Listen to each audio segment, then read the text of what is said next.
최근 한국과 일본 언론과의 인터뷰를 가진 볼턴 전 백악관 안보보좌관은 트럼프 대통령이 11월 대선 전에 주한미군을 감축할 가능성이 높다고 목소리를 높이고 있습니다.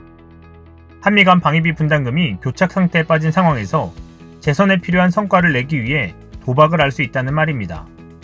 그는 트럼프 대통령은 해외 주둔 미군이 너무 많다고 생각한다. 독일 주둔 미군 9,500명이 재배치되는 것을 보면 한국도 그럴 수 있다. 내가 책에 설명했듯이 방위비 분담과 미군 철수는 트럼프가 매우 진지하게 받아들이는 것이다. 그는 미국의 동맹국을 대차대조표적 관점에서 생각한다라고 말했습니다. 이는 주한미군 규모에는 트럼프 대통령이 제시한 50억 달러를 넣었을 때 계산이 맞다고 보고 비교에 맞지 않으면 조치를 할 수 있다는 의미로 보입니다. 이러한 상황을 염두에 두었는지 4일 미국의 방위비 협상을 이끌던 제임스 드하트 대표가 취임한 지 10개월여 만에 대표직에서 물러날 것으로 전해지고 있습니다. 통상 방위비 분담금 협상 대표가 1년 이상의 직을 유지하는 것에 비하면 이례적인 결정이라는 반응이 나오고 있습니다. 드하트 대표는 지난해 10월부터 제11차 한미 방위비 분담금 협상을 7차에 걸쳐 진행해왔지만 시한이 6개월이 지난 상황에서도 교착 상태에 머무르자 내려진 결정으로 보입니다. 이제부터 트럼프 대통령의 주한미군 감축의 큰 그림이 그려지고 있는 것은 아닐지 우려되는 부분입니다. 이러한 상황 속에 지난 1일 국회에서 열린 한반도 평화와 한미동맹 관계 논의를 위한 조찬 간담회에 참석한 송영길 의원은 주한미군은 한미동맹 군사력의 오버캐파가 아닌가 한다라며 전시작전 통제권 회수라는 게 불투명한데 이는 자주적으로 해결해야 한다라고 주장했습니다. 국회 외교통일위원장인 송 의원이 한국에 주둔하는 미군이 필요 이상으로 많다라며 사실상 감축을 먼저 주장하고 나선 것입니다. 이러한 발언과 맥을 같이 하는 주장은 사설연구소에서도 제기됐습니다. 지난 1일 홍연익 세종연구소 수석위원은 미중 갈등과 한국의 외교안보 대응 전략이라는 글을 통해 현재 미국이 방위비의 과도한 인상을 요구하는데 이를 받아들이기보다는 한국의 국방력 향상을 감안하면 주한미군 병력이 과다하게 배치돼 있으므로 28,500명 중 1만 명 정도는 감축해도 좋다고 제안해야 한다라고 주장했습니다. 그러면서 그는 미국이 먼저 감축을 검토한다는 발표를 할 경우 우리가 받을 충격을 예방하는 효과가 있을 뿐 아니라 전작권 전환에도 긍정적으로 작동할 것이라고 말했습니다. 말 그대로 방위비 협상 교착 상태에서 해외 주둔 미군 감축 카드를 만지작거리는 트럼프 행정부에 한국이 미국에 먼저 선빵을 날린 모양새입니다. 이를 두고 국가의 안보를 정치적으로 접근한다는 비판 여론도 만만치 않습니다. 하지만 재선을 앞두고 어디로 튈지 모르는 트럼프 대통령이 공공연히 언론에 흘리고 있는 미군 감축 위협에 당당히 맞서는 모양새가 되고 있습니다. 상황이 이렇게 돌아가자 한국에 이어 독일 주둔 미군 감축을 어렵게 하는 법률 개정안이 빠르게 미 하원 군사위원회를 통과했습니다. 지난 2일 미 정치 전문 매체 더일에 따르면 하원 군사위원회는 전날 주동미군 감축과 관련한 대통령의 권한에 제약을 가하는 국방수권법 개정안을 표결에 붙여 49대 7로 통과시켰습니다. 개정안에는 한국에 했던 것처럼 국방부 장관과 합참의장이 각각 주동미군의 감축이 미국이 이익에 가장 부합하는지 미국과 동맹의 안보를 상당히 약화하는 건 아닌지 입증하도록 했습니다. 또 북대서양 조약기구 및 유럽의 파트너와 관련 사안이 적절히 협의됐는지도 확인하도록 했습니다. 한편 러시아의 개헌으로 블라디미르 푸틴 대통령이 사실상 종신 집권할 수 있는 길이 열리자 일본은 자국과의 영토 협상에 미칠 부정적 영향을 우려하고 있습니다. 일본 요미우리 신문은 러일 영유권 분쟁 지역인 쿠릴 4개 섬 협상에서 러시아의 유연한 태도를 기대하기 어려울 것이라고 러시아의 개헌이 양국 외교에 미치는 영향을 3일 관측했습니다.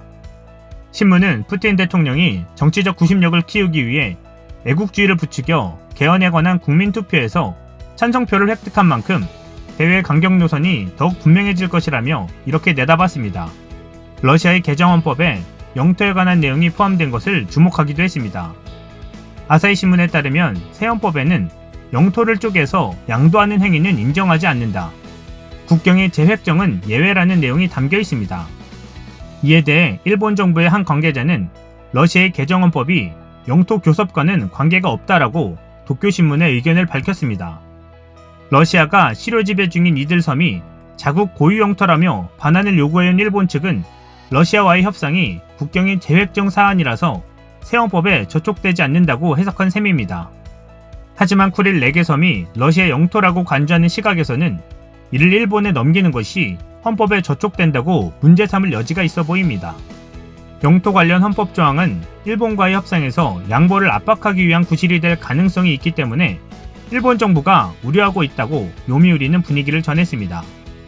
이고리 모르글로프 러시아 외무차관은 현지 시간 2일 타스 통신과의 인터뷰에서 새 헌법이 일본과의 협상에 미칠 영향에 관해 우리들은 일본과 섬들에 관해서가 아니라 평화조약 체결이나 협력에 관해 교섭하고 있다라고 말했습니다.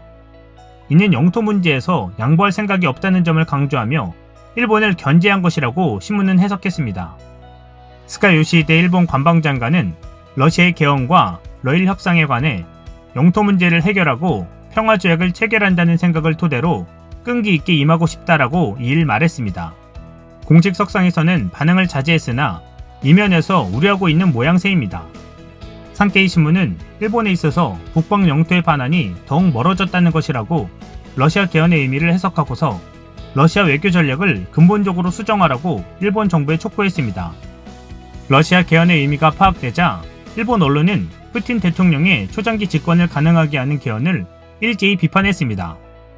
아사히 신문은 이번 개헌이 푸틴 대통령의 전행이 극단에 달한 개헌이라고 규정하고서 온통 푸틴 독재의 양상이라고 논평했으며 도쿄신문은 장기 정권의 폐해가 점점 심해질 뿐이라고 사설을 썼습니다.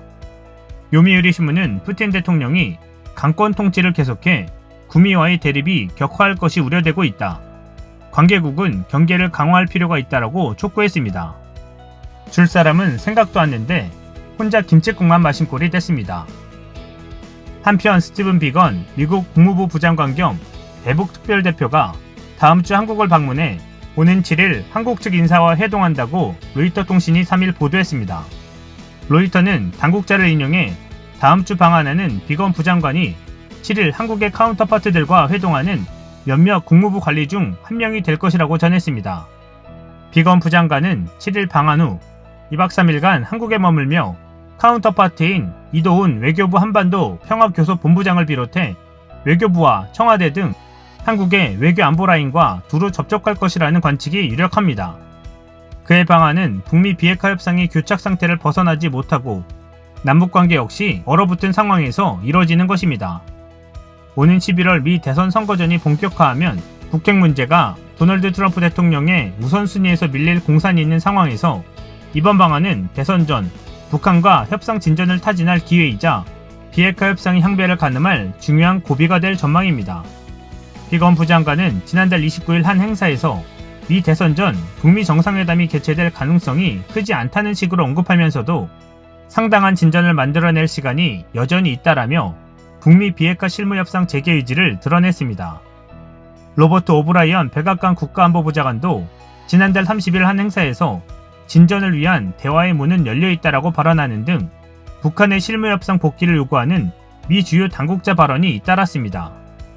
문재인 대통령이 미 대선 전 3차 북미 정상회담 추진 의지를 내비친 가운데 트럼프 대통령이 미 대선에서 투표 직전 유권자 판세 반전을 위한 대형 이벤트를 뜻하는 10월의 서프라이즈로 북미 정상회담 카드를 꺼낼 수 있다는 일부 전망도 나오는 상황입니다.